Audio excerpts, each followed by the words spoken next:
Savannah from the Fundamental Home, and I am driving with my wonderful husband sitting over there, and we're heading out to pick up Brian from work. And I hadn't got a chance to record today, but I wanted to make sure that I answered a question that was asked on our Frugal Family Food Facebook group. And the question was asked, and it's a common question: what do you do about picky eaters? And let me just move this over here so you can see me. And the fact is that we haven't had too much trouble with picky eaters in our house. Brian will eat pretty much anything. There's only one food that Brian does not eat, has never eaten since he was a kid because he got sick once when he ate it, and that's spaghetti. And since we're gluten-free now, it really doesn't matter because we're not making it.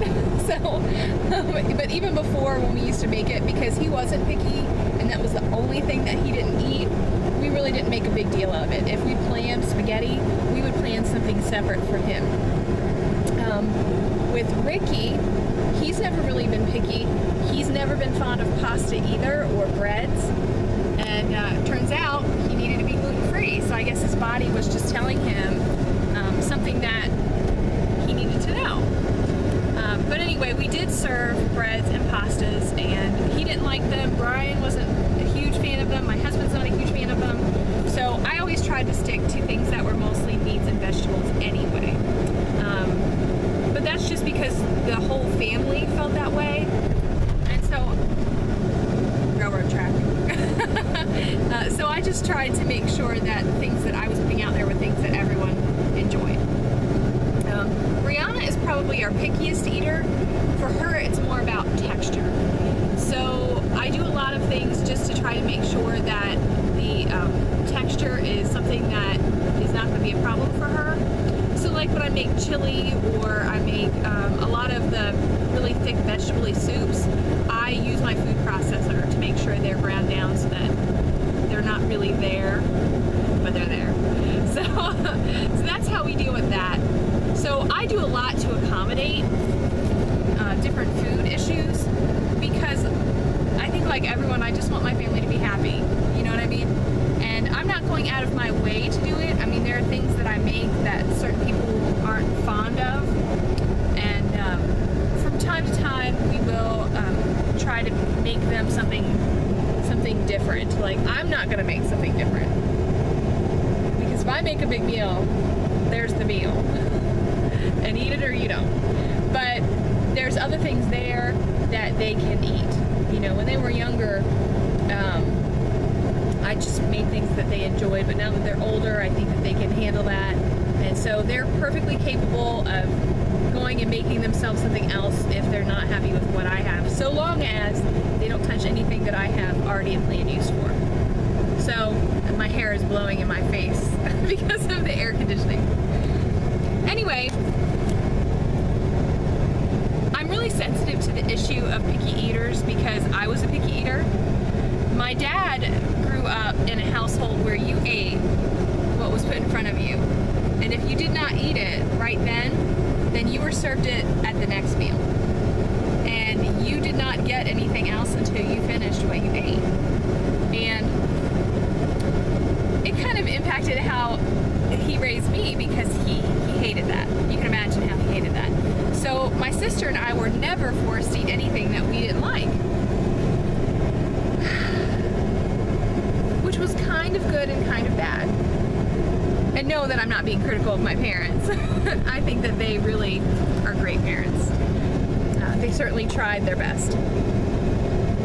But in retrospect, see, I was picky, and like most kids, I didn't enjoy fruits and vegetables. And so I didn't eat them, and I wasn't required to eat them. So what happened was, when I got older and I started getting really concerned about being healthy, I had to force myself to learn to eat fruits and vegetables. And that was a challenge. You know, Rick's sitting right here. He would agree, because he was with me through all of this trial when I was forcing myself to eat fruits and vegetables. And I literally sat down at the table with a salad. I'd never eaten a salad before in my life, and I was in my 20s.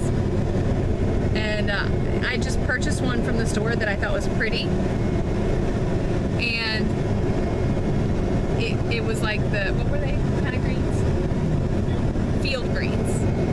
And they were bitter.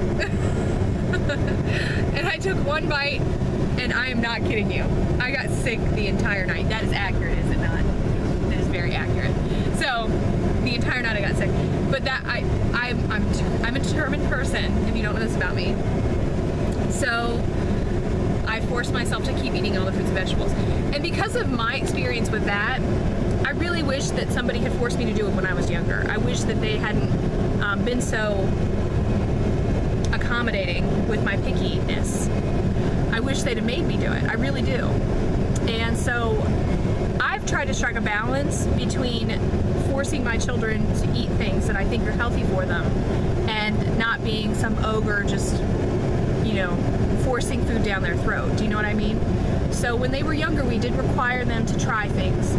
Ricky had a teacher named Mr. Kennedy, who's his kindergarten teacher, who set a really good example for the children. And he told them that they had to eat 3 bites of everything. And so Ricky got used to the idea of taking 3 bites of everything and told the other children. Brian's not picky, so it was never a problem, but he also told Brianna about it. So when they were younger, they were required to take 3 bites of everything. We tried to make it a game. That's like my biggest trick for picky eaters, is I make it a game. And so it was like, and I would always try to set the example of, this is so good. You don't like this? I love this. And we would just try to make it something positive. So they're like, well, you know, maybe my next bite's good. And then they'll try, isn't that good? That is so much better, right? You must have just had a bad first bite. So we would try to make it a positive experience for the children, so they really didn't have too many issues with it. So another trick, I was asking my kids if they had any ideas, and Ricky said the 3 bites. He also said hiding food. I got a book when the kids were younger where you would take purees, like squash purees and all these different things, and put it in like your macaroni and cheese and things like that, so they'd get the nutrition without having to fight with them about it. I'm going to link that in the description box because I can't remember the name of it. But I used that when they were younger, and forgive the light, we're just not in a good spot for light. But anyway, I just used that when they were younger, and I think that really helped to add to their nutrition without fighting the pickiness. And it also helped me to use up a lot of vegetables. so it was good in terms of having less waste. And then of course my favorite trick is what I've already told you, which is being super positive about things. There was one young man that was in my nursery in church, and he used to tell me that because nursery is kids 4 and under, and he was a very intelligent 4 and under, and you could talk to him like an adult, and he would tell me, Mrs. Me, I don't drink water. I don't like water. Water's not good. And I was like, really? I love water. He said he only drank juice. And I said, water is like the best juice ever. He's like, water's not juice. I said, water is juice. Water is earth juice. I said, it comes from the earth. It's squeezed out of the earth like other juice is squeezed out of fruits and vegetables. And he was like, no, it's not. I said, yes, it is. And I told my husband at that time, there he is, he's laughing at the story. At the time, they did couples in nursery, so Rick and I were working in nursery together. And he would ask my husband, he was like, yeah, it comes from the earth. So, and then his mom told him the same thing. And I would say all the time, I've got my bottle of earth juice, and it is so good. I can't believe you don't like earth juice. So then he started telling me, guess what? I had some earth juice and it was good. I'm like, I know! Wasn't it the best juice ever? He's like, I really like it. I really like it. So he's still, to this day, the boy is probably 12 years old. I mean, to this day, every time I see him, it's like I'm still drinking that earth juice. I'm like, I know, because why wouldn't you? It's so good. So I like to emphasize, in case you haven't noticed, the positive. And I think it really makes an impact on children. First of all, in terms of their not complaining, which nobody wants to hear complaints. And secondly, in terms of their acceptance of whatever they're dealing with. You know, they feel positive about it because they've gotten in the habit of feeling positive about it. So, anyway, those are my tricks for dealing with picky eaters. I try to make it positive. I can hide the food if I need to. Try 3 bites, definitely that. And try to strike a balance between insisting on they have healthful items and at the same time being gracious about things that they really don't like. So, you got anything to add? Did good. He said I did good. Because that's what he would always say, because he's smart. So, he's not going to tell his wife anything else. Anyway, we are just about here to get Brian. I hope that helps you guys to deal with your picky eaters and to still save in your grocery budget. If you have any other ideas, definitely put those in the comment section, because I think lots of people have picky eaters and are trying to figure out ways to deal with it. So, you guys have a wonderful Thursday. Don't forget, tomorrow is Fundamentally Frugal Friday, and we will have our Frugal Family Food Meal with Heritage Homestead. And of course, Tangi is still doing her pantry challenge. I'm going to link to her up here somewhere.